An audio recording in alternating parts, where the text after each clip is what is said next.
All right, guys, what's up? Bradley here, coming to you with another video. Kind of a strange topic today just to be randomly talking about, but after talking with my wife, I just felt like it's important to share this type of video, and that is about scammers and con artists that are online, y'all. This is the scam mobile. It's getting really crazy out there. It's getting really bad on the internet. I don't know if you have noticed, first and foremost, that you're getting a lot more spam calls on your phone and spam emails. I know that I am, and I've talked to several people that are like, man, me too. I'm getting all of these spam calls. That is because it's not by coincidence. Your data is being sold, okay, to major companies, to places all around the world. Your data, your privacy, it's being leaked, it's being sold. It's not a coincidence. And so a lot of these big tech companies, these big tech gurus, these big CEOs of tech companies, if you look it up, you will see that they've all been in court at one time or another over data leaks and privacy issues. It's truly like the wild, wild west online right now. Like, it's uncharted territory a lot of times. Even these big IT people and these technicians, like, a lot of them are still paving the way in our technology that's advancing so fast. AI is advancing so very fast. People are being scammed like crazy online that never dreamed they would be scammed. I have been personally scammed, and I'm going to share my story with you here in just a few moments. It was a very long, elaborate scam.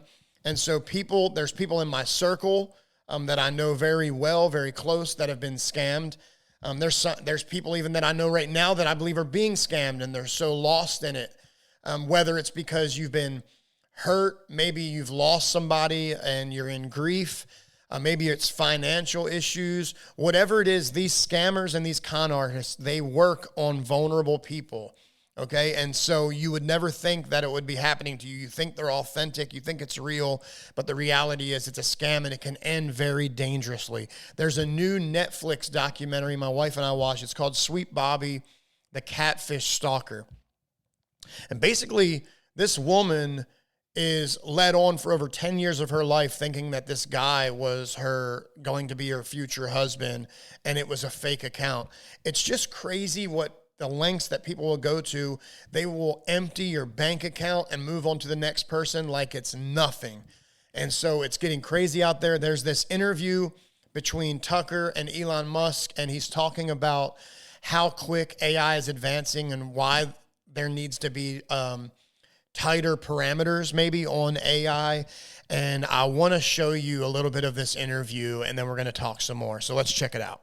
So all of a sudden AI is everywhere. People who weren't quite sure what it was are playing with it on their phones. Is that good or bad? Yeah, so I've been thinking about AI for a long time, since I was in college, really. It was one of the things the sort of 4 or 5 things I thought would really affect the future dramatically. It is fundamentally profound in that the smartest creatures, as far as we know, on this earth are humans, is our defining characteristic. Yes. We're obviously weaker than, say, chimpanzees, and less agile, but we are smarter. So now what happens when something vastly smarter than the smartest person comes along in silicon form? It's very difficult to predict what will happen in that circumstance. It's called the singularity. It's a singularity like a black hole, because you don't know what happens after that. It's hard to predict. So I think we should be cautious with. So he's literally comparing AI to singularity and a black hole right now, y'all. Like, meaning when you go into a black hole in space, you have no idea where you're going, what's going to happen, what the outcome on the other side will be. Like, that's what he's saying about AI. Right now, we're just rolling with it. We're like flying into that black hole, but we really have no idea how fast this could really take off, and what the outcome and what it could be on the other side. Let's listen in some more. AI, I think there should be some government oversight because it affects it's a danger to the public. And so when you have things that are a danger to the public, like, let's say, so food and drugs. That's why we have the Food and Drug Administration, right, and the Federal Aviation Administration, the FCC, we have these agencies to oversee things that affect the public, where there could be public harm. And you don't want companies cutting corners on safety and then having people suffer as a result. So that's why I've actually for a long time been a strong advocate of AI regulation. So that I think regulation is... So there it is right there. And I don't know if you've seen this interview before, but Elon Musk is even, and I don't know what all went on between him and the president and why they parted ways. I don't really care about all that right now. What I'm saying is, here's a guy that is pretty intelligent, okay? He's accomplished so much just in life already. And so, when somebody like this says, hey, hold up, we need to be careful with AI. We need to put some regulations on it. I'm an advocate for having parameters and regulations on AI. And that's what he's saying here. And I feel like it's just blowing past everybody. Nobody's listening to this. Now maybe there are some people that are thinking about putting some parameters and regulations on it. But as of now, it's very little. Like, I mess around a little bit with AI myself in some different platforms, and I can say that there are a little bit of gauges even on those platforms, but that's at a user level. He's talking about it at like software level, like the way it's developing and how fast AI is learning and developing. So let's listen on. It's not fun to be regulated. It's somewhat arduous to be regulated. I have a lot of experience with regulated industries because obviously automotive is highly regulated. You could fill this room with all the regulations that are required for a production car just in the United States, and then there's a whole different set of regulations in Europe and China and the rest of the world. So very familiar with being overseen by a lot of regulators. And the same thing is true with rockets. You can't just willy-nilly, shoot rockets off, not big ones anyway, because the FAA oversees that. I love how down to earth this dude is, though. Like, you can't just shoot off a rocket willy-nilly. Like, he's like, there's regulations, and you got to abide by those regulations. But the bigger point that he's trying to build here, I'm sure you can see it, that he's making is, listen, if we have regulations on this, if we have regulation on the cars, if we have regulations on food, if we have regulations on all of these things, and AI is just wide open, like, come on, guys, it doesn't make any sense. So let's listen on. And then even to get a launch license, there are probably half a dozen or more federal agencies that need to approve it, plus state agencies. So I've been through so many regulatory situations, it's insane. And sometimes people think I'm some sort of like regulatory maverick that sort of defies regulators on a regular basis, but this is actually not the case. Once in a blue moon, rarely I will disagree with regulators, but the vast majority of the time, my companies agree with the regulations and comply. Anyway, so I think we should take this seriously, and we should have a regulatory agency. I think it needs to start with a group that initially seeks insight into AI, then solicits opinion from industry, and then has proposed rulemaking, and then those rules, will probably, hopefully, grudgingly be accepted by the major players in AI, and I think we'll have a better chance of advanced AI being beneficial to humanity in that circumstance. So, not only, what I love about this interview is not only is Elon Musk saying like, hey, yeah, we need regulations, Even if it's, even if it's a grudge that you're holding as you're taking that regulation and complying, you need to comply. We have to comply with all of these other regulations. So why not with AI? But not only is he saying all of that, but he's actually giving a proposed plan right here. I mean, you heard it. Like, he's saying this is what needs to happen. There needs to be a proposed rulemaking. Like, there needs to be a company. All I know is he's laying out literally a plan, like an ABC. Like, this is what needs to happen. And yet I haven't seen anybody take, or not that I've heard of, take that as serious as what he's saying it is. It's so wide open, guys. We have got to get this under control. We've got to get, honestly, for our kids' sake, for the next generation and the generation after that, like social media even, not even just AI, social media and AI. Like, there's got to be better parameters and better regulations on these things. Let's listen on. Regulations start with a perceived danger, and planes fall out of the sky, or food causes botulism. Yes. I don't think the average person playing with AI on his iPhone perceives any danger. Can you just roughly explain what you think the dangers might be? Yeah, so the danger, really, AI is perhaps more dangerous than, say, mismanaged aircraft design or production maintenance or bad car production, in the sense that it has the potential, however small one may regard that probability, but it is non-trivial. It has the potential of civilizational destruction. There's movies like Terminator, but it wouldn't quite happen like Terminator, because the intelligence would be in the data centers. Right. The robot's just the end effector. But I think perhaps what you may be alluding to here is that regulations are really only put into effect after something terrible has happened. That's correct. If that's the case for AI, and we're only putting regulations after something terrible has happened, it may be too late to actually put the regulations in place. The AI may be in control at that point. You think that is crazy, y'all. Do you hear what he's saying? Like not only is he comparing it to the Terminator, but what he's saying, it wouldn't be like the Terminator, because really it would be the people that, are high ups and these big AI players, if you will, that have the access to that information. But that is crazy what he just said. If we wait until after, it may be too late. Let's listen on. It is conceivable that AI could take control and reach a point where you couldn't turn it off, and it would be making the decisions for people. Yeah, absolutely. Absolutely.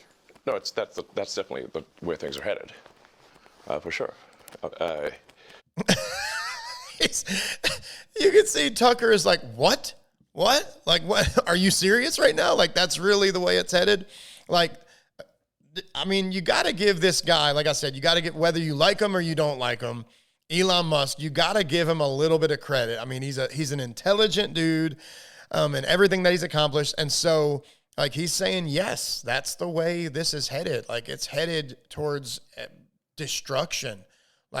It's going to end up backfiring if we don't put regulations now. Right now is the time. We cannot, with this specific thing, like anything else, we can wait till there's destruction or something bad happens and then put on the regulations, but not with this, because it has the potential to outgrow everything, and then you are in, that's it. It's over.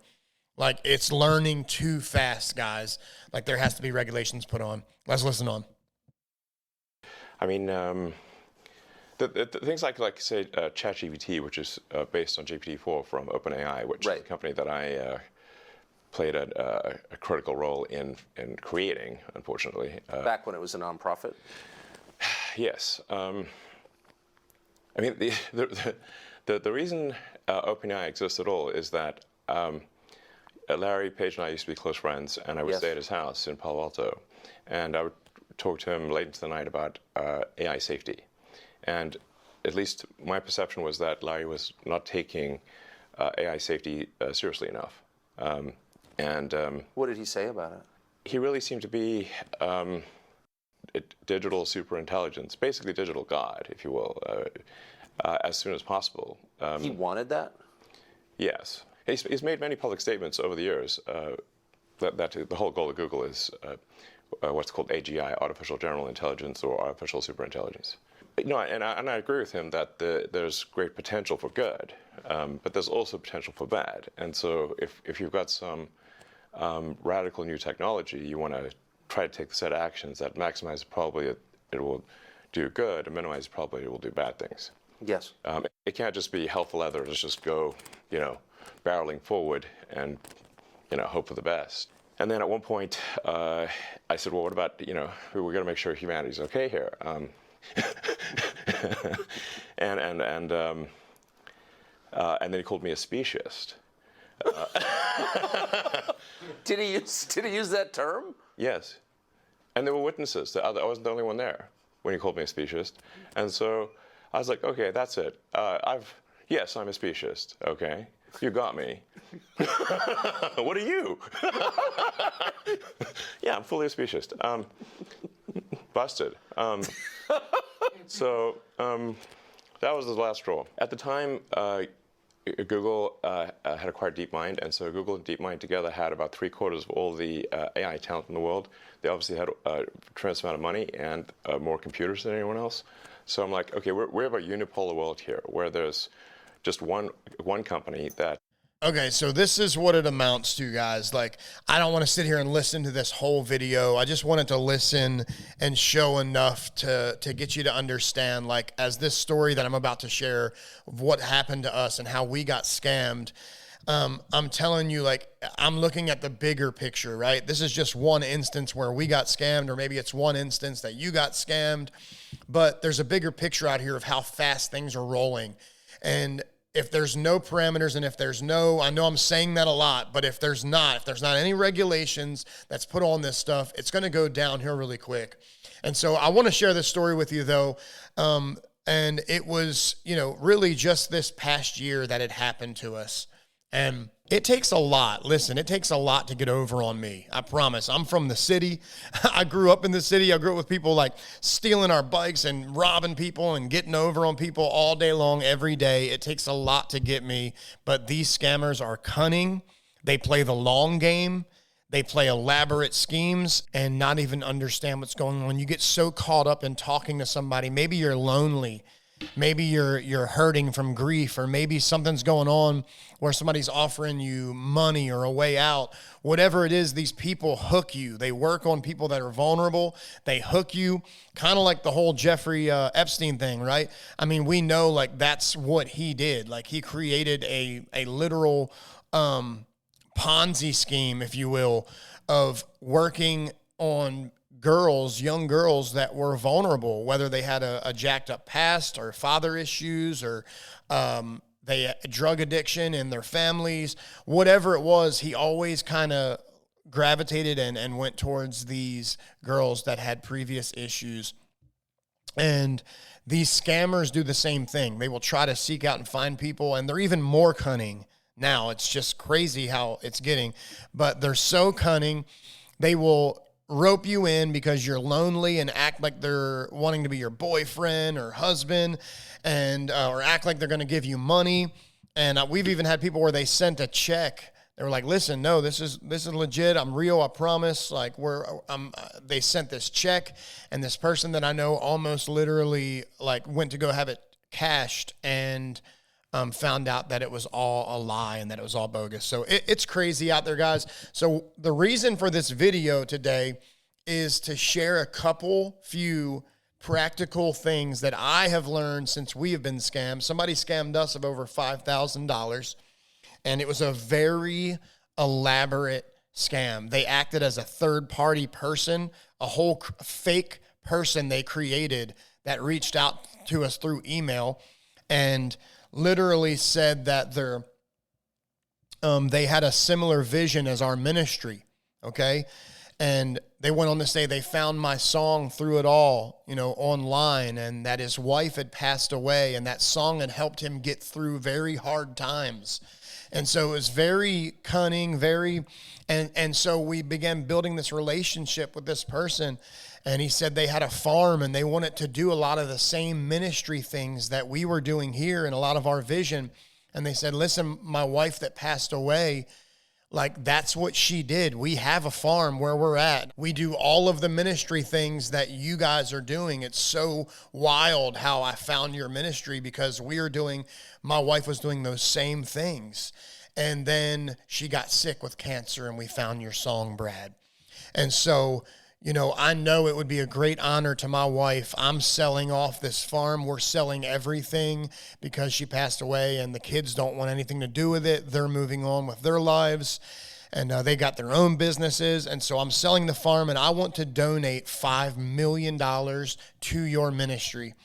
And the only stipulation is, could you put because we plan to have this trail of hope on our property, right, where people can walk this trail, and there'll be scriptures every so often that they can read and reflect on that in their life as they're being rehabilitated.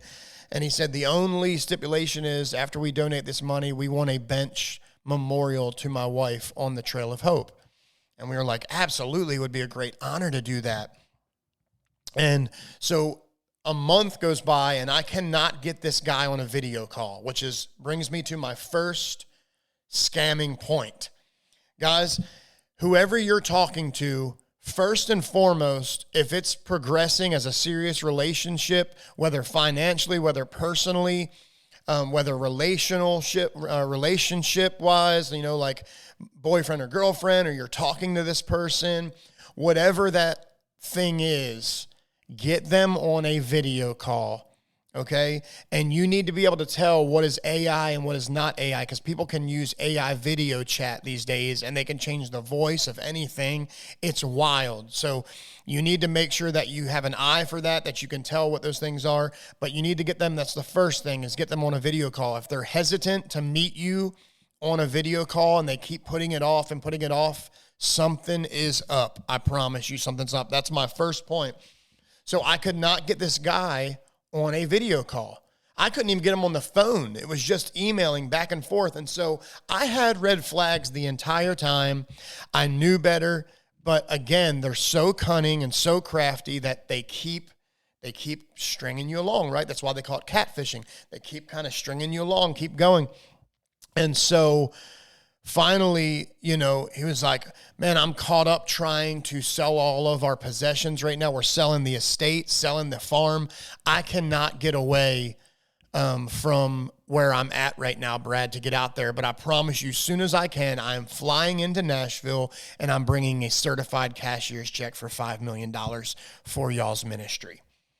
And so at the same time, I had a couple that were my followers on my online ministry reaching out, asking for help, saying they needed a car because their mom had cancer. So their mom had cancer, and they couldn't give her rides to get treatment. And so we really did feel really bad. These people had been followers of mine for over a year.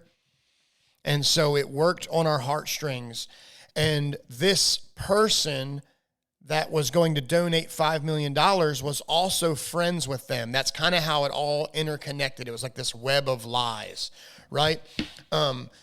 So it's all connected, and without going into great detail of how it was connected, we were all connected. We all knew each other. And so this guy reaches out, and he says, I'm selling everything at the estate, selling the horses, selling the farm. I can't get away from here, he said, but Brad, this couple really needs help. Is there any way that you guys can help them until I can get there? And then I'll have this certified cashier's check for you. I promise I'll give you that. Plus I'll give you the $5 million. Plus I'll give you whatever you guys can do to help this family out that needs a vehicle to be able to give their mom rides to treatment. And so we were like, okay, we're going to be donated $5 million. These are people that I've known for over a year, but these are kind of unique circumstances. We've got this guy that's going to be donating $5 million, and he's saying, can you please help this family until I can get there? And so we were like, we all agreed that, okay, you know what? We're going to do it with no regrets. Whether the 5 million comes through, that is where we landed. Like, if we're going to help this family, we're helping them because they truly need a car. They truly need a vehicle to give their mom ride the cancer treatments. And I'm not going to have that on my conscience that I could have helped and I didn't. And so we pulled together, we got the money together, and it was not a little bit, it was quite a bit, and we sent it for them to purchase a car.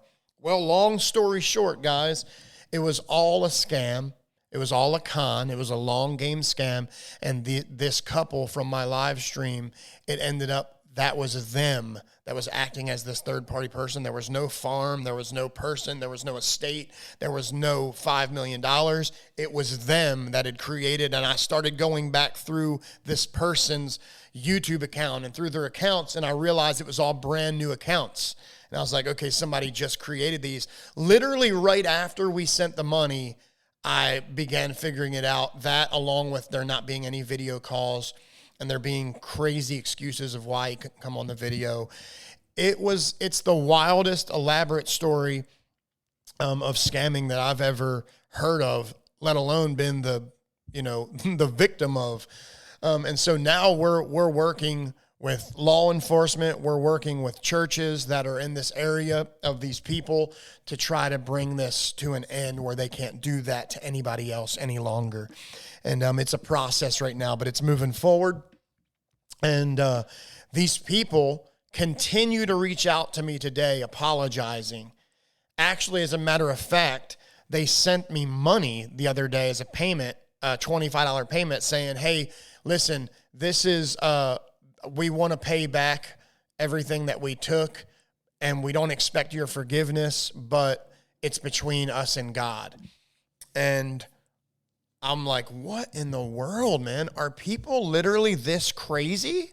Like, are people in the world this crazy? It's crazy, yet they're blasting me on my social media accounts to my followers and trying to tell them that I'm a scammer. And all the while, I have all of this information that I'm keeping, and I have it all stored away in a folder to prove what I'm saying. And so it's just wild. It is wild. I'm telling you, the internet is the wild, wild west, guys. Somebody had to make this video. If I didn't, hopefully there's more people making these types of videos because there are a lot of people being scammed. So my first point, make sure you can get them on a video call. If they come up with an excuse that their dog died, their sister died, this happened, that happened, you better get away. You better run as fast as you can. The second point that I come to that I want to share with you that isn't an absolute, but I believe it will weed out the scammers from real authentic accounts and people. And that is, make sure that you can cross-reference them. Whatever account that you met them on, let's say you met them on TikTok.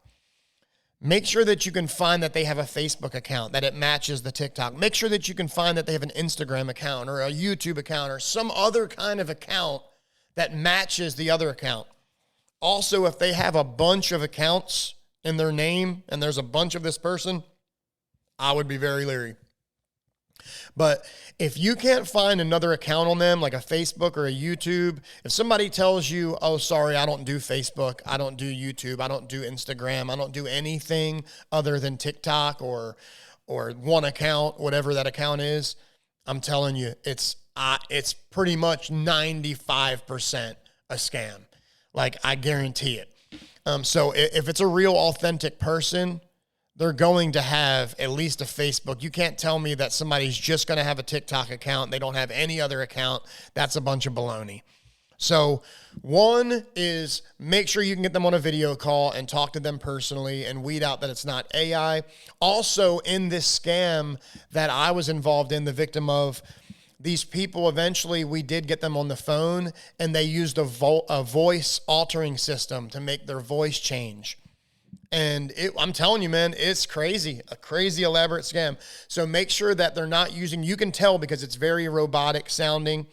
the AI voice. And so make sure it's not an AI picture or video chat. Make sure it's not an AI sounding voice.